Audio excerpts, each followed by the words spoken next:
Working in a cramped, windowless office, I often found myself lost in thoughts, dreaming of a better future. I'm Evelyn, a young woman with ambitions larger than the confines of my current job, a place where aspirations seem to wither away. My dream was to start my own business, but dreams cost money, and that was something I desperately lacked. One day, amidst the monotonous clatter of keyboards, my phone buzzed with a message from Amy, my older sister. Amy lived in a world starkly different from mine. Married to a wealthy businessman, she was the epitome of privilege and entitlement, a stark contrast to my life of scraping by. Her message was brief. Need to talk. Urgent. Dinner tonight? I hesitated, but curiosity got the better of me. That evening, we met at an upscale restaurant, the kind where the prices on the menu made me wince. Amy was already seated, looking every bit the affluent socialite she was.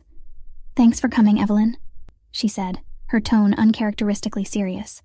"I have something important to discuss." I braced myself for what was coming. Conversations with Amy were rarely straightforward. "I want a baby," Amy started, her voice faltering a bit. "But I can't carry to term. My doctors have advised against it." I nodded, silently urging her to continue. "That's where you come in," she said, locking eyes with me. "I want you to be my surrogate." I felt my jaw drop.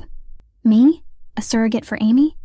Seeing my shock, Amy quickly added, "I'll pay you $100,000. Plus, all medical expenses will be covered. It's a good deal, Evelyn." $100,000. The figure echoed in my head, a sum that could turn my entrepreneurial dreams into reality. Yet, the thought of carrying Amy's child, given her domineering nature, made me uneasy. I need time to think about this, Amy," I managed to say, my mind racing with the implications of her offer. "You have 48 hours, Amy replied, her tone now laced with the familiar authoritative edge. "Think about your future, Evelyn. This could change everything for you." The drive home was a blur, my thoughts a tangled mess. The money was tempting, life-changing even. But this was no simple transaction. It was a commitment, a sacrifice. Over the next 2 days, I weighed the pros and cons. Amy's offer could be the key to my freedom from this dead-end job, the seed money for my dream. Yet, the thought of being at her beck and call, subject to her whims, was daunting. After much deliberation, I made my decision. I needed this, for my future, for my dreams. I called Amy. "I'll do it," I said, my voice steady despite the turmoil inside. "But on one condition. We have a legal contract outlining everything, and I choose the doctor and the hospital." Amy agreed without hesitation, her eagerness palpable even through the phone. The following weeks were a whirlwind of doctor's appointments and legal meetings. The contract was drawn up, detailing the terms of our agreement. It was surreal, sitting in those plush offices, discussing the logistics of carrying my sister's child. As I signed the contract, a sense of resolve settled over me. This was more than just a business transaction. It was a journey I was about to embark on, one that would test me in ways I couldn't yet fathom. But the end goal kept me focused. This was my chance to break free from the shackles of my current life, to build something of my own.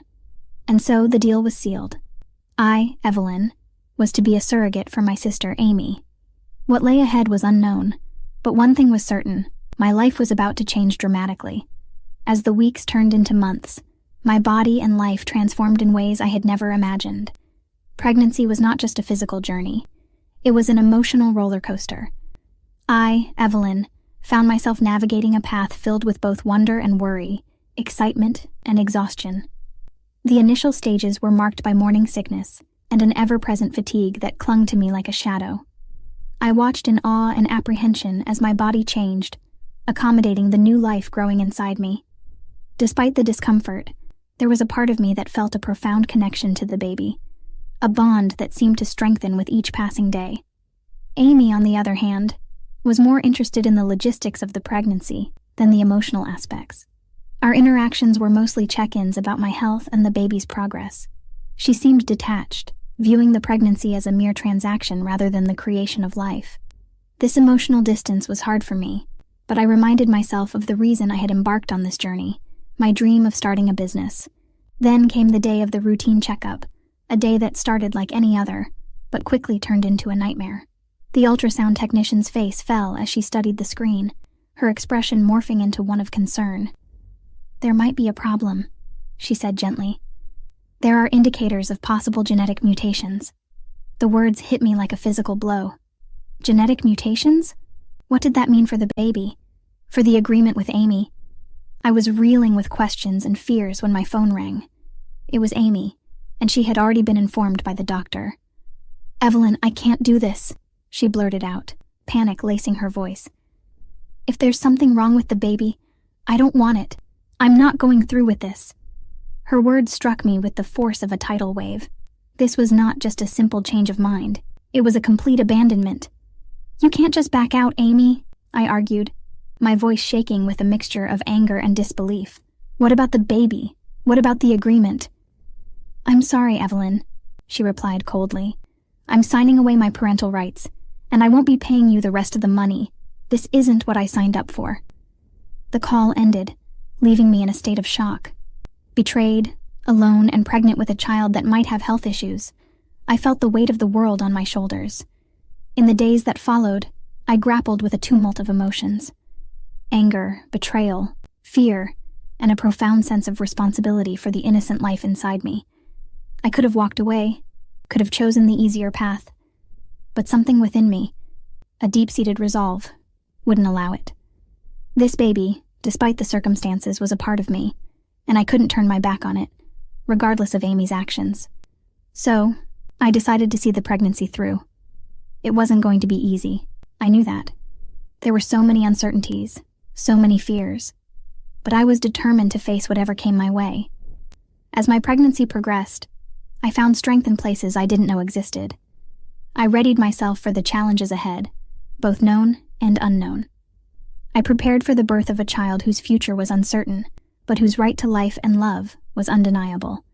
Amy's betrayal was a deep wound, one that wouldn't heal easily, but in the face of that betrayal, I found a resilience I never knew I had. I was going to bring this baby into the world, and whatever challenges that entailed, I would face them head-on. My resolve was tested with each passing day, but it never wavered. I was no longer just Evelyn, the woman in a dead-end job dreaming of a better future.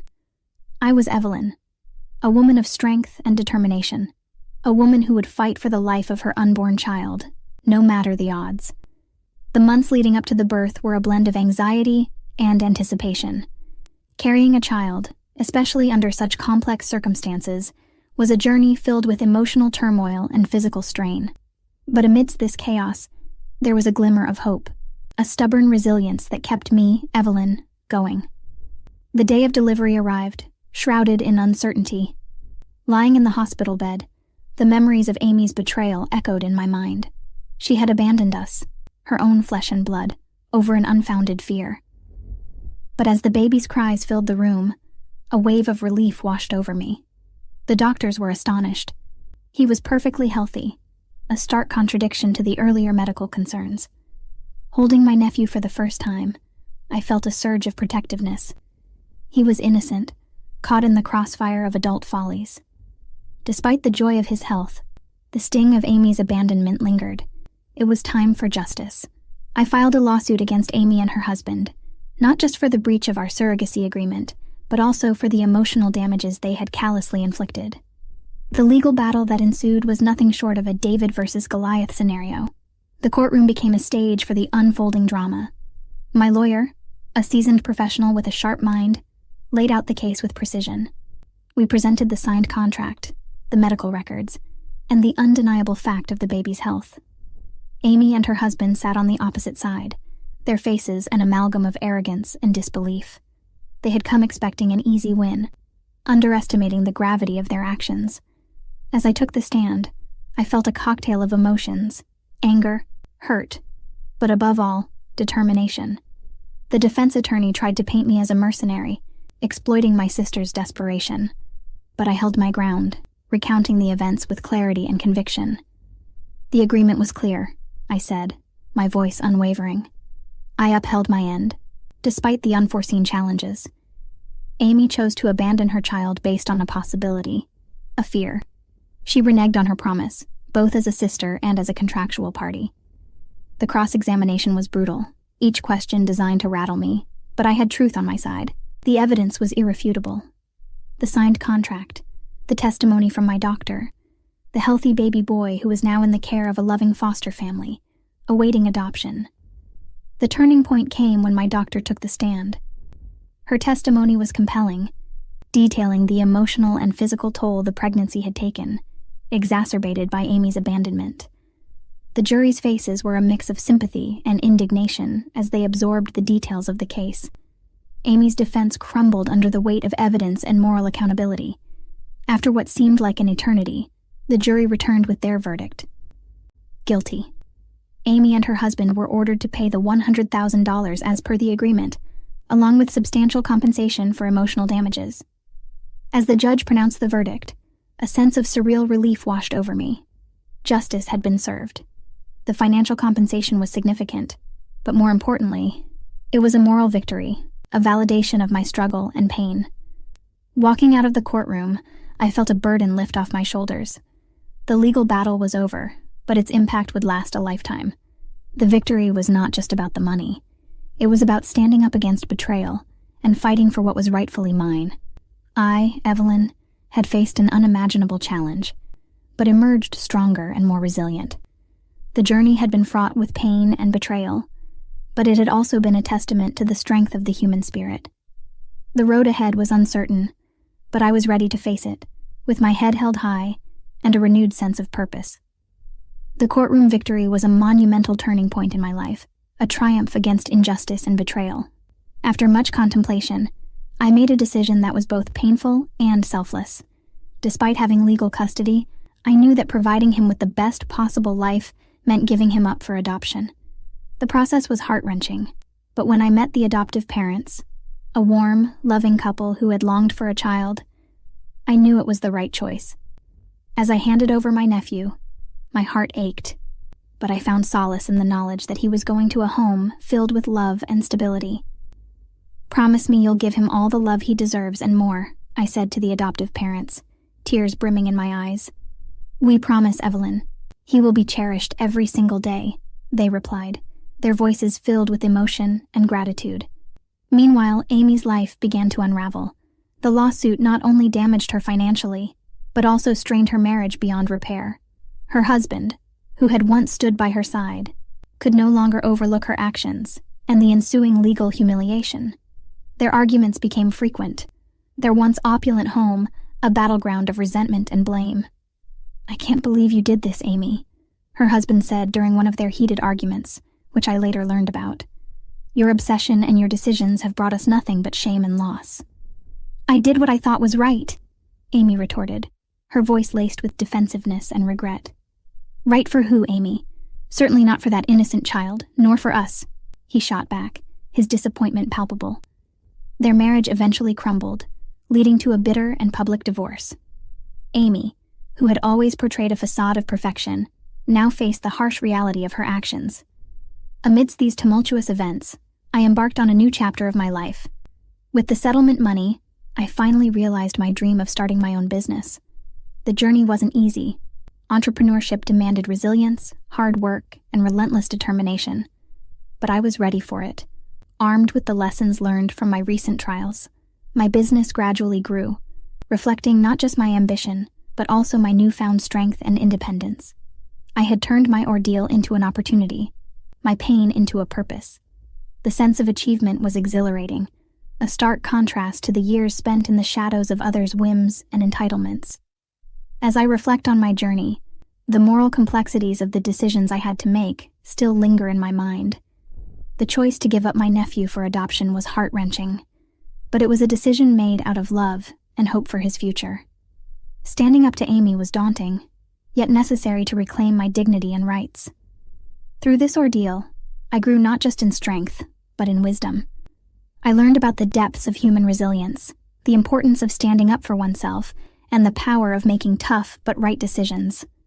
The journey was riddled with pain, betrayal, and tough choices, but it also paved the way for new beginnings, for triumph and redemption. As I sit in my office, now a successful businesswoman, I often think about my nephew. I hope he is thriving, surrounded by love and happiness. And as for Amy, I hope she finds a way to heal and learn from her mistakes. My story, a tale of betrayal, justice, and triumph, is a testament to the enduring spirit of the human heart. It's a reminder that even in the darkest of times, there's a light of hope and strength within all of us, waiting to be kindled.